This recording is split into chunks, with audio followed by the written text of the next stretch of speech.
Hey guys, we're going to look at the chart of today, and today we had a eclipse that was in the sign of Cancer at 0 degrees. I'm just going to show you what happened here.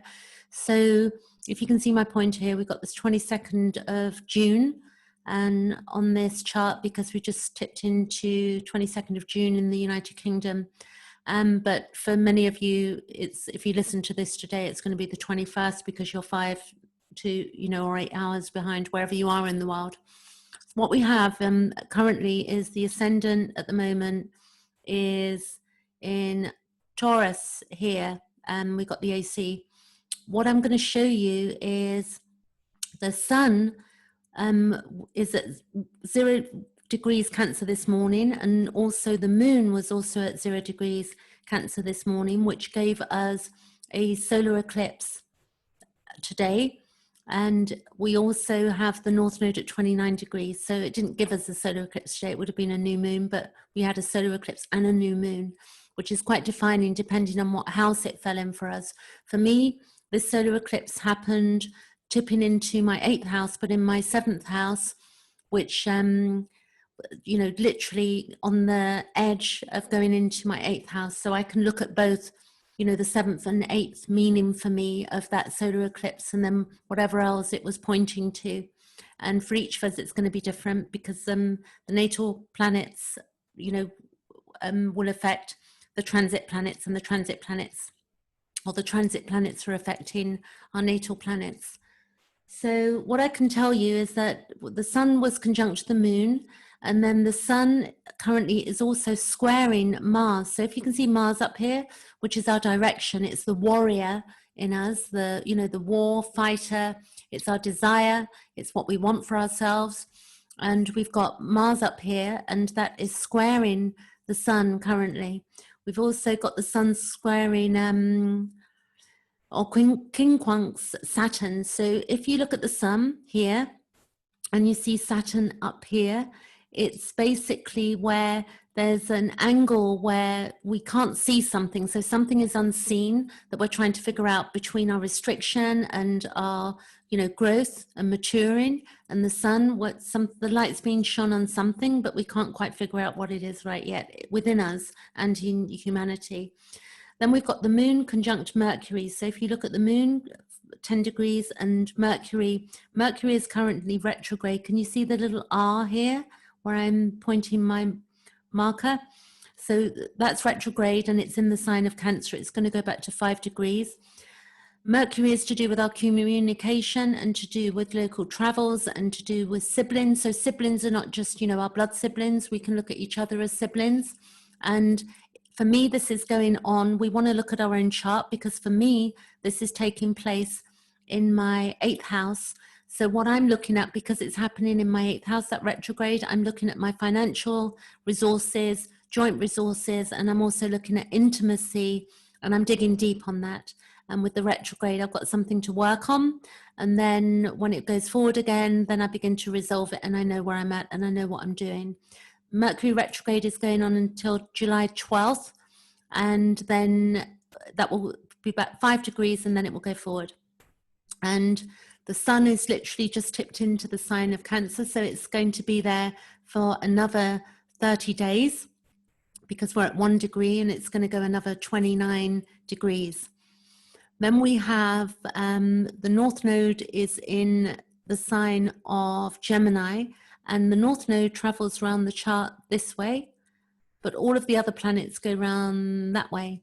So the conjunction we had up here with the Pluto, Jupiter, and Saturn, Saturn's just about to tip into going back into Capricorn because they're all retrograde and they're going to meet up. We had the big conjunction there on January the 12th, 2020, which has played out, as we can see, with the breakdown of structure, the looking for truth, the expansion of, what's been going on, and also the restriction that's been going on. So this combination here showed us, humanity, as an astrologer, we would know that would mean in Capricorn that we're having a breakdown of structure, which is happening very clearly before our eyes.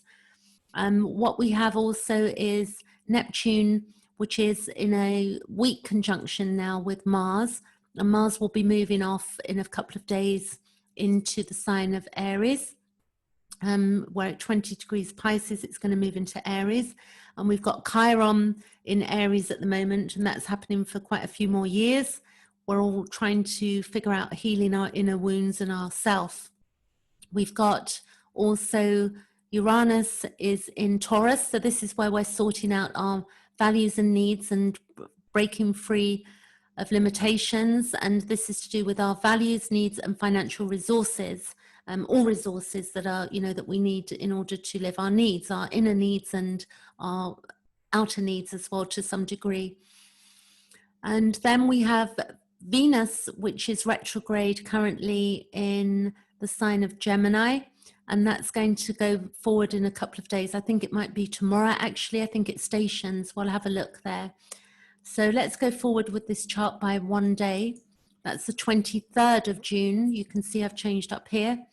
23rd of June, we've got Venus is still retrograde. We'll go ahead one more day. Venus is still retrograde, and then it stations. So Venus is going to station on the 25th of June, and then it begins to go forward again. You'll see the S will be removed from here. I'm using solar fire, by the way.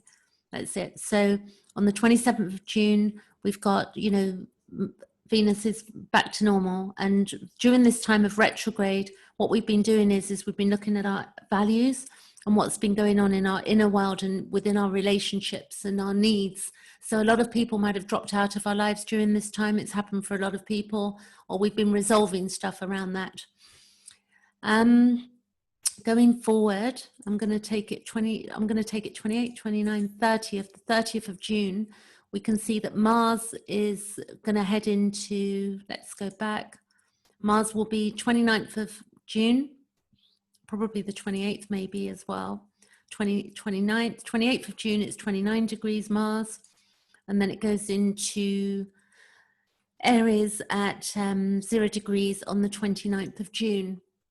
And when Mars catches up with Chiron, which is our wound, humanity, we're going to, that will be quite a sensitive place for us to be, because we're all going to be looking at our wounds and what's going on in the world, because it's very, it can feel being like a very rough ride with all of the COVID. We had this with the Neptune, the Neptune was playing out and showing us like Neptune is to do with what's hidden and what cannot be seen. It's beyond the five senses. What we can see here, that Neptune went retrograde as well. If I go back a few days, we'll see it's stationed on the 23rd of June, which is tomorrow, or 2 days away. It's the 24 hours plus, and it stations.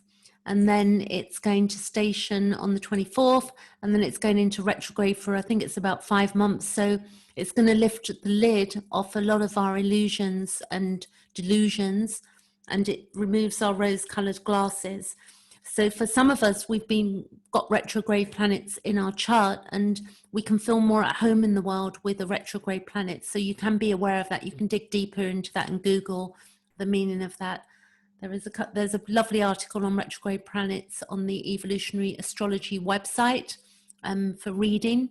You can check that out, Evolutionary Astrology website. So have a look, Google that if you wish as well. So we've got, time ahead where I'm going to go by the months here.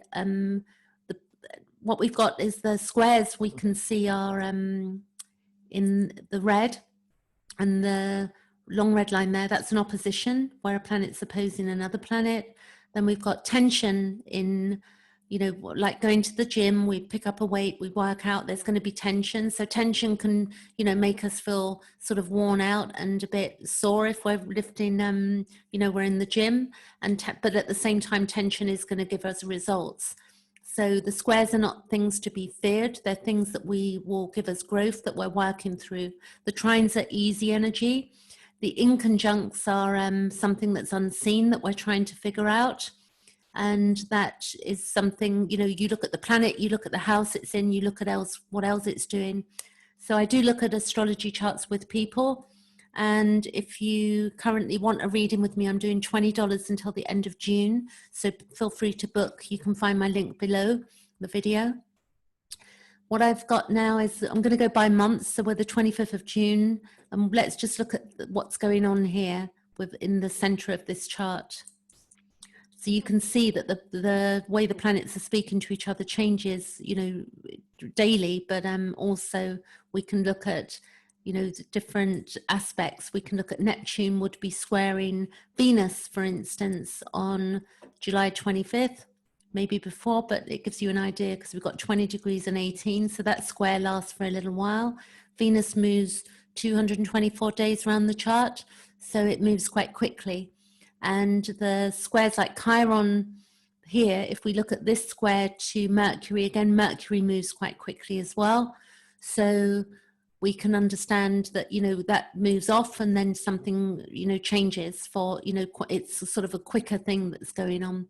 But when we've got squares to planets that last a bit longer, if we take one here, the moon, again, that's a quick transit going on there, and the sun, you know, that's a bit slower, but so it will be in opposition with Pluto, and, you know, that takes time to move off. So we can see, if I go by the days again, and you look at that, this is the 25th of July. If you look at Pluto 23 degrees, moon 2 degrees, or sorry, the sun 2 degrees, and we go forward, the square moves off, and you can see that where there was a square, now the square becomes Mercury squaring, oh, sorry, Mercury opposition. This is Mercury retrograde speaking here, where we can see that Mercury is in opposition with Pluto and Jupiter. So again, we've got Mars then is squaring Jupiter. So really defined what these things mean. And it's very interesting when you begin to learn about what the planets mean, and you begin to understand the houses and the way the planets speak to each other, you're able to look at your own life and objectify and begin to do some deep healing work. You know, as Jung would say, it would be where we're looking at our shadow, but we're also looking at our gifts as well. And it's a tool that's been around from the beginning of time, because as human beings, we would have first been looking to the stars. That would have been our first hit at, like, you know, psychology. And, you know, later on we took psychology in a different way, like one-to-one with others. But, you know, hundreds of thousands of years ago, it would have been sitting with elders and things, and, you know, in tribes. And it would have also meant that people would have been looking at the cycles of the stars. People used to get very scared of eclipses. You know, can you imagine thousands of years ago with no technology, and you see an eclipse happen, or a solar eclipse, you know, you would have been quite probably scared. I mean, there's some articles on that as well, if you Google, on what people used to think, you know, of these things that used to go on. So that's it. I'm going to leave it there, and do subscribe if you haven't, and I'll pull up another chart later this week coming. Thanks for watching. Thank you.